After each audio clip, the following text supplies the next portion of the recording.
انسان کا ہر مسئلہ ہمارا دین ایڈریس کرتا ہے۔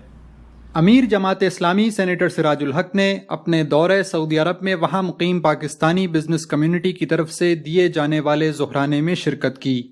دمام کے مقامی ہوٹل میں اس تقریب میں بڑی تعداد میں پاکستانی پروفیشنلز نے شرکت کی۔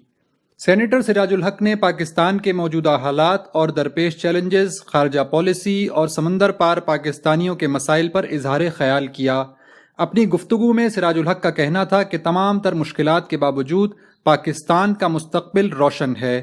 ضرورت اس امر کی ہے کہ معیشت کو سود سے پاک کیا جائے اور انویسٹرز دوست پالیسیز اور ماحول فراہم کیا جائے۔ پورے نظام کو محسن انسانیت صلی اللہ علیہ وسلم کی تعلیمات کی روشنی میں ترتیب دیا جائے، جو کمزور کا مددگار اور ظالم کا راستہ روکنے کا ضامن ہو۔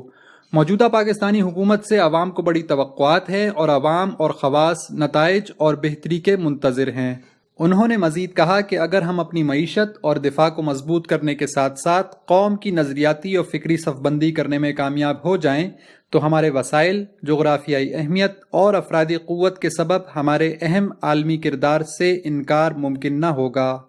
تقریب میں مختلف شعبوں سے تعلق رکھنے والے پاکستانی پروفیشنلز نے سراج الحق سے ملاقات میں اپنی صلاحیتیں پاکستان کی بہتری کے لیے لگانے کے عزم کا اظہار کیا۔